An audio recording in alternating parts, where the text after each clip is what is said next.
Nagpur bogus शिक्षक भरती प्रकरणामध्ये अनेकांनी अटकपूर्व जामीन मिळवलाय। अटकेच्या भीतीने अनेक अधिकाऱ्यांनी हा अटकपूर्व जामीन मिळवलेला आहे असं समजतंय।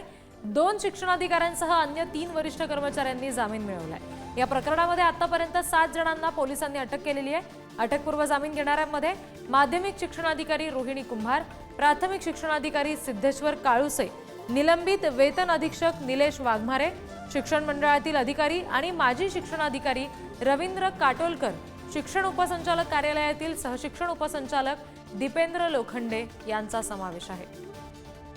आणखी तपशील घेऊयात, प्रतिनिधी जितेंद्र शिंगाडे सध्या आपल्याशी जोडले गेलेत त्यांच्याकडून।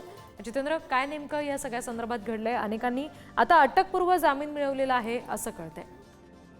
रिद्धी नागपूर विभागातील शिक्षण घोटाळा आणि शिक्षक नियुक्तीचं बोगस प्रकरण सध्या राज्यभर गाजत आहे। या प्रकरणात आतापर्यंत 7 अधिकारी कर्मचाऱ्यांना अटक करण्यात आलेली आहे आणि त्यामुळेच आपल्यालाही अटक होऊ शकते किंवा अटकेच्या भीतीमुळे अटकेची टांगती तलवार या अधिकाऱ्यांवर आहे आणि त्यामुळेच यांनी शिक्षण विभागातील जे 5 अधिकारी कर्मचारी आहेत त्यांनी सत्र न्यायालयात अंतरिम जामीन मिळवलेला। अटकपूर्व हा जामीन आहे आणि हा जामीन मिळवताना त्यांना अटक करायची असल्यास पोलिसांनी 72 तास आधी नोटीस द्यावी असे न्यायालयाने सांगितलेले आहे।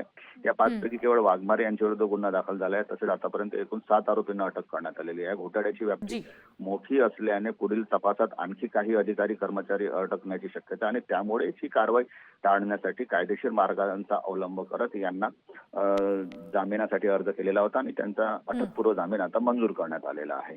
रिद्धी, धन्यवाद जितेंद्र दिलेल्या माहितीसाठी।